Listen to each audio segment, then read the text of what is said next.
Hey guys, welcome back to my YouTube channel. Barcelona defeat Deportivo Alavés 3-1 away from home. And look, man, before we get into the game and talk about give you guys my analysis and just go over everything that happened today in those 90 minutes, I do want to say this. I think I'm going to stop doing watch-alongs from now on. I wanted to test it out today because obviously, as you guys know, I didn't live stream the Osasuna game and we won that game. And today I was like, you know what? I'm not going to live stream today. Even though I wanted to, I was like, don't do it today. Wait and see Barca win. And obviously today, I don't live stream and we win again. So maybe I'm the jinx. And look, man, I love doing watch-alongs. I love sitting here and talking to you guys, like watching the game and talking to you guys in the chat. It's honestly one of the highlights of my week every single time I do it. But I think, man, for the betterment of everybody, like for the betterment of my mental health and your mental health, if you're a Barca fan watching this, I think we're best off if I just don't do any more watch-alongs from now on, because honestly, man, I'm really enjoying watching us win. It's really, really fun. But anyway, moving on to something more serious to talk about the game now. I wanted to get that out of the way, just like a little funny joke, I guess, if you even want to call it that, because it's really not a joke because it's true. But anyway, you guys know what I mean. Talk about the game now. I firstly want to focus on the refereeing and what happened with Vitor Roque. Like, before we talk about everything that happened in the game and like tactics and all that stuff, I want to talk about that. That was embarrassing. That was shameful. La Liga, you should be ashamed of your refs. What the fuck is this guy name? I want to get his name. I want to get his exact name. This guy's name is Juan Martinez. You're a disgrace, bro. You're a fucking clown, and you should never have a job again. People might think I'm exaggerating here. I'm watching the replay right now on the TV. Like, you ruined this 18-year-old's moment, bro. He comes off the bench for the second straight game and scores a goal and immediately looks like one of the most impactful players on the pitch, and you decide to give him a red card for something that wasn't even marginal. It wasn't even like a 50-50 call. It wasn't even like he doesn't touch him. If anything, that was a foul on the Alavés player on Vitor Roque. Vitor Roque, sorry, because people keep pointing out I call him Victor, I'm sorry. Vitor Roque. It's embarrassing, bro. What the fuck? That really ruined my whole experience with this game. I was gonna come on here today with a smile and be so happy about what I saw, because honestly, the performance today wasn't perfect, and obviously we'll get to that a little bit later here. But I really thought that Barca today played a decent game. I saw a lot of stuff that I liked, but that just ruined my whole mood. Like, why are you sending him off? For that stupid shit, the kid, poor guy, he goes off crying. I hope Barcelona appeal that so Vitor Roque doesn't have to miss any more games. Did I say it right now? So Roque, I'm just gonna say Roque. So Roque doesn't have to miss any more games, because the fact that he got sent off for that is shameful, man. It is shameful. And this is after like last week, he kept getting fouled constantly in that Osasuna game, and no one called it. When he gets fouled, you don't call it. But he does that shit, and you give him a red card for that. Embarrassing, bro. Disgraceful. In La Liga, that's what VAR is there for, right? VAR is there for situations like that. And you don't even check it. You don't even check to see. I mean, bro, what are we doing here? That is what VAR is that's what VAR is in place for. To see calls like that, so you don't send someone off erroneously. And that was a prime definition of sending someone off erroneously. Embarrassing, in my opinion. Embarrassing. I am so disappointed in this fucking league, because every single week we see worse and worse refereeing, and it's not just in La Liga, by the way. It's throughout all of Europe. I mean, refereeing has been so bad over the past year and a half. It's really, really embarrassing for, all these governing bodies. But to me, man, what I saw today, it ruined my whole mood. I'm sure most Barca fans watching this can agree with me. That just left a bitter taste in my mouth with this game, even though we won by 2 goals. But yeah, I just wanted to get that out of the way. Vitor Roque, man. I hope he can play against Granada next week, because he should be able to play, because I was on a red card. But knowing this fucking league and knowing Javier Tebas and how much he has it against Barcelona, I don't think that's going to happen. But anyway, now moving on to the game. Like I said, I thought this performance was very inspiring, in my opinion. I liked what I saw. I really did like what I saw. Now, it wasn't perfect. It wasn't a 10 out of 10 performance. But, we're building up slowly. We're building up slowly. And today, look, man, those first 10 minutes, it wasn't great. We were looking really shaky. We couldn't really play out from the back. The Christensen experiment looked really weird to me, because he obviously didn't seem comfortable playing as a DM. But I like the fact that Xavi tried it, because obviously, like I said, Xavi, he's leaving at the end of the season. He should just experiment with things. And experimenting with Christensen playing as a DM, to me, was a very, very, very good choice. And look, obviously, the first 10 minutes, like I mentioned, he was having trouble receiving the ball. His first touch was a little bit heavy. It wasn't great. But then, as the game progressed, he started getting more and more comfortable, and he just started doing what he needs to do. Not doing anything fancy, not doing anything flashy, not doing some like Sergio Busquets half turn where he's like, beating the press. He was just getting the ball, passing it back, just recycling possession, helping those midfielders feel more comfortable going forward. And we saw it today. I thought Frankie de Jong going forward looked a lot better. I thought Gundogan, I thought Pedri going forward looked a lot better. They were able to play more, they were able to be in more places on the pitch, because obviously you have that protection, that backing, that you have Christensen as that last line of defense, and if somehow you lose the ball, it's not the end of the world. So to me, I really liked what I saw from Christensen. Again, it wasn't perfect, obviously, because he's never played that position before, so it's normal that he's going to be a little bit rusty, but watching him today operate in that role, and with Frankie de Jong kind of playing as a double pivot, I thought it looked really, really good in my opinion. So again, that first half, the first 10 minutes, it was kind of shaky with him. But again, that's normal for a guy just trying out, just playing a brand new position for the first time in his life. But I liked what I saw from that, on that aspect. I really, really, really liked what I saw. Sorry, I keep fucking hitting the mic. I'm sorry. Next thing that I wanted to say is Lamine Yamal. I want to take some time and talk about Lamine Yamal. Because to me, actually, no, first I want to talk about Cubarsí. Cubarsi's insanely good, man. Cubarsi's insanely good. For me, I thought that Barca's back line, like I said, over the first 10-15 minutes looked kind of bad, but then it kind of started easing their way into the game. And Cubarsí looks like a grown-ass man out there, man. He looks so good. His ability to play from the back is outstanding. He's really, really good at making those last-ditch tackles. So I'm really, that was my knuckles, by the way. I just cracked them. I'm really inspired from what I see from all these Barca youngsters. Hector Ford comes in. I think he had a really good game as well. And look, man, I want to say this too, because I'm kind of going all over the place here, but just let me be. You guys know how I am. When we scored that first goal, I want to say this: Lewandowski, great job. Okay, he scores that goal. It was a really nice touch. It was a great finish. But that was like vintage Lewandowski before COVID, but not before COVID, before World Cup Lewandowski. That was really good. And that pass from I think it was Gundogan, I'm pretty sure, was an amazing pass. And the whole setup from Barcelona on that goal was really nice in my opinion. I really liked watching that. And then in the second half, we score again. That goal that Pedri placing the ball to Gundogan. Lamine Yamal starts the whole run. I mean, it was amazing what Lamine Yamal did. Obviously, I wanted to talk to him, but I kind of got carried away. But we are gonna get to Lamine Yamal. I promise you, we are. Pedri plays that pass and Gundogan with the amazing finish. Hitting it. That finish is not easy, by the way. He makes it look easy. That's a really difficult finish. And Gundogan finishes it at the roof of the net with so much power. A beautiful goal from Gundogan, who continues to be one of our most consistent players every single week. I really like what he provides for this team. That veteran presence, that leadership, that just like he just understands the game at a different level than a guy like Pedri or Frankie de Jong can, because he has so many more years in the game. So it's obviously it comes with experience. What we see from Gundogan every single week. But then I was like, holy shit, same old Barca, because literally a minute later, Samu scores. Samu scores literally from kickoff, basically, almost like we did in the first half from kickoff, which is a problem for Barca, by the way. The fact that we can't defend from kickoff is crazy to me. But Samu scores, and Samu is turning into like a guy like Aduris or Iago Aspas, where it seems like every time we play him, he's just so fucking annoying because he's so good. He's so physical, bro. He's so big. Araujo can't deal with him, and Araujo's a big physical center back.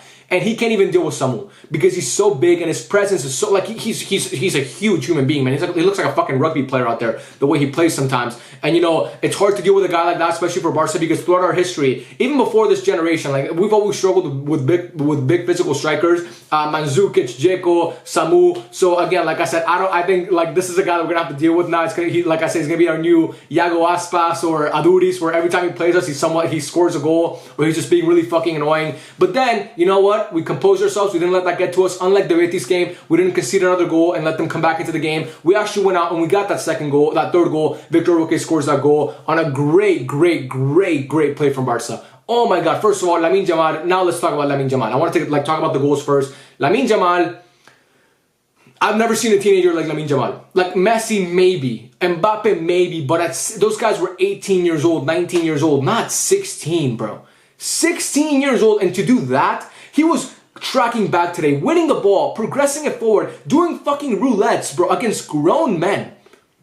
Like, making these insane passes that, like, his football maturity is something like I've never seen. He is a generational talent. I can say now with all the, like, I've been able to, like, I felt comfortable saying that a couple months back when he first started playing for Barca, even like last year when I first saw him come in that game. But to me, he is no doubt a generational talent. That kid, and like the fact that he's only 16 years old and he has that much poise and that much composure and he's that intelligent and he reads the game so well and his ability is amazing, man. Amazing how good this kid is. He is ridiculous. He's on a different fucking planet. I've never seen a teenager like that. At 16 years old, just turned 16 years old, by the way.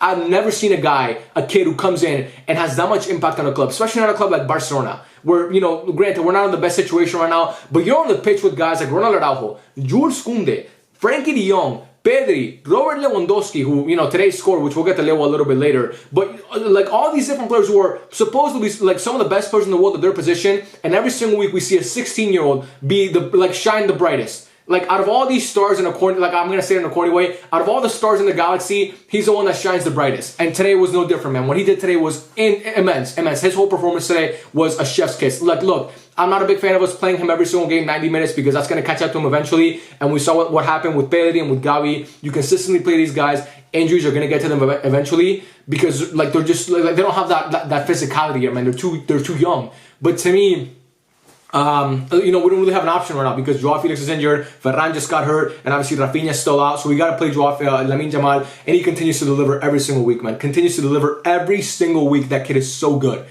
And yeah, man, Lewandowski, like I said, scored that great goal. Actually, I said I was going to get to Lewa a little bit later. We had kind of already talked about Lewa and his goal. Again, today, Lewandowski's not the same player that he used to be, but when he gives you a performance like that today, you take it, man. He scores a goal. I thought he played fairly well.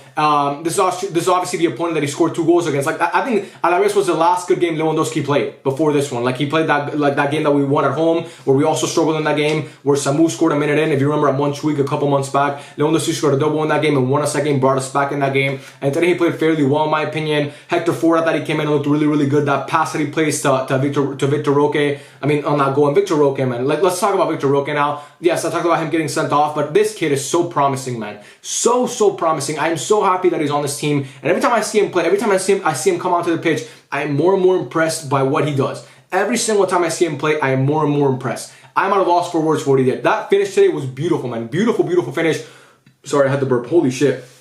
It took a while today, but we got it. You guys know we got to get it in somehow. That's what she said. Anyway, fucking cringe. Moving on. Vitor Roque today, man, he gets that pass from Hector Ford. After Lamine Yamal, like I said, makes that great run. Frankie de Jong plays that pass to Hector Ford, making the run in behind. And then he plays that pass to Vitor Roque. And Vitor Roque perfectly. I mean, he doesn't put that much power on that ball, but the placement on that ball is fucking perfect. And man, I'm so happy to see him play. I'm so happy that Xavi's trusting him more and bringing him earlier on into games. I was going to say, before he got sent off, when I was going to do my match review, I was thinking about what I was going to say in the video that I was going to make, obviously this video. And I was like, you know what? You got to say in the video that he has to start next game because 2 games in a row now he comes off the bench and he makes an impact like this immediately. And today, I was going to say, Xavi, you got to start him next game. Obviously, that's not possible because he can't play next game because he's going to be suspended now. But still, man, this kid is so good. Gundogan got injured, which I'm hoping it's nothing serious, man. It looked like it was something with his back. Obviously Victor came in for him, but I really hope Gundogan is alright, man. We need him really badly. I talked about him already and the presence and the leadership that he brings to this team, and we see it week in and week out. This is a guy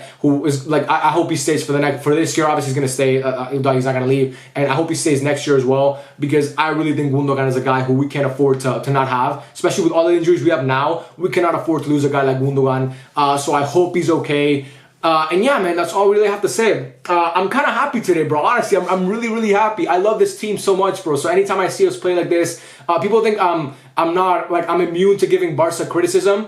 Or is that the right way to say it? Or I don't like to, I struggle to give Barca, not criticism, I struggle to praise Barca when we play well, and that's simply not the case, man. It's just been so many months of shit football that for me, like seeing a performance like this today where it wasn't great again, but I thought the experiments were working and I saw something, we're working towards something, man, and that makes me really happy, and that makes me excited for the future. Again, Christensen at DM, it's not a perfect science, but it's working. It worked today. We looked better going forward. We looked more creative in the midfield, or we just looked a lot more fluid, in my opinion. Bringing in Vitor Roque earlier. Again, he got sent off. It wasn't perfect, but still you bring him on and he scores a goal again. The kid is proving you right. Lamine Yamal continues to play and he continues to play well. Kubarsi at 17 years old. You keep starting him. He keeps proving you right every single time. So Xavi, stick with that. Hector Ford playing out because in the first half, by the way, we were getting killed on that left-hand side where Cancelo was playing. Every single Alavés attack was on that left-hand side, just crossing in the ball, trying to find Samu, trying to beat Cancelo in behind because he was getting beaten a lot in behind. And then, Xavi brings in Hector Ford and he plays really well. So I like what I'm seeing. I like what I'm seeing a lot, man. But we just have to keep building towards this. We have the Champions League still, man. Don't forget about the Champions League. And look, I can dream. I don't think, look, obviously, I'm not saying we're going to win the Champions League because that's a pipe dream at this point with the way that we've been playing. But I do think that, man, if this team, if something clicks, maybe they start playing for Xavi more. Maybe they're like, oh, this is our last season with the manager. We're going to have to, let's win him a trophy. Obviously, La Liga looks less and less likely every single week because you don't have Real Madrid the way that they're playing. But we still have a chance to do something in the UCL. Maybe not the final, but maybe semi-final, maybe a tight quarterfinal. I don't know, man. I'm just dreaming at this point, but obviously we'll get to that when we get to that. And yeah, man, hopefully, I don't know if I'm going to be streaming any UCL games at this point because, again, like I said, I don't know if it's looking too good for me after watching Barca win back-to-back games with me not streaming. But anyway, man, I'm really happy with what I saw. Did I forget anything? Let me go through the whole lineup and see if I missed somebody, because I don't want to miss shouting anybody out in this game because I thought that.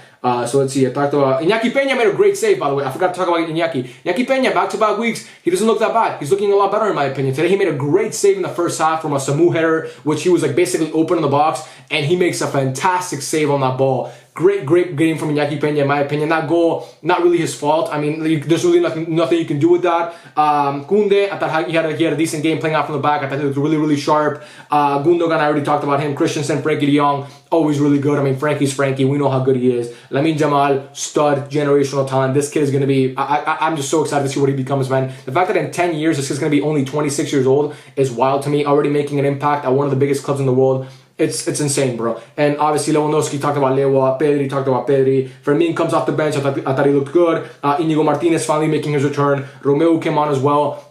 Didn't really make an impact in that sense. But anyway, man, this video is too long already. I love every single one of you, man. Thank you guys so much for watching. Biscawar, so we get the win today. And yeah, man, let's just keep building from this. And yeah, man, I'll see you guys on the next one. Peace out.